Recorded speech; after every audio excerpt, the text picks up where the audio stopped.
இப்போ நம்ம middle class படத்தோட ஷார்ட்டஸ்ட் ரிவ்யூ தான் பார்க்க போறோம். இந்த படத்தோட கதை என்ன அப்படின்னு பார்த்தீங்கன்னா, ஒரு மிடில் கிளாஸ் ஃபேமிலி ஒரு மந்த்லி டைட்டான பட்ஜெட்ல தான் வந்து லைஃப்பை வந்து ஓட்டிட்டு இருக்காங்க. அவங்க லைஃப்ல திடீர்னு ஒரு அதிர்ஷ்டம் நடக்குது.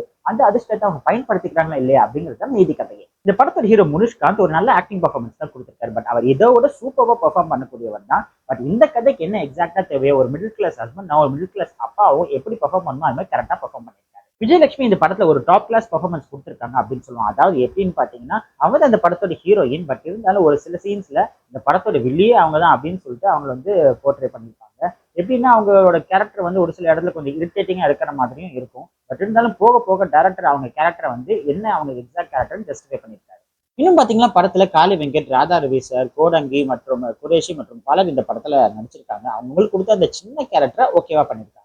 பிரணவோட மியூசிக் இந்த படத்துக்கு ஓகேவா இருக்கு. படத்தோட டைரக்டர் கிஷோர் அவருக்கு இதுதான் ஃபர்ஸ்ட் படம். ஒரு நல்ல மிடில் கிளாஸ் லைஃப்ல என்ன நடக்குதோ அதை வந்து கரெக்டா தான் காமிச்சிருக்காரு அப்படின்னு சொல்லலாம். பட் கதைக்குள்ள போறதுக்கே வந்து ஒரு 30 மினிட்ஸ்க்கு மேல ஆயிடுது. எனக்கு ஃபர்ஸ்ட் ஹாஃப் வந்து கொஞ்சம் ஓரளவுக்கு ஒர்க் அவுட் ஆச்சு. செகண்ட் ஹாஃப் பாத்தீங்கன்னா வந்து கொஞ்சம் லேக் அடிச்ச மாதிரி தோணுச்சு. என்னன்னா வந்து அவங்களுக்கு தகுந்த மாதிரி ஸ்கிரீன் பிளே வந்து இழுத்துக்கிட்டாங்களோ அப்படின்னு சொல்லிட்டு ஒரு ஃபீல் இருந்துச்சு.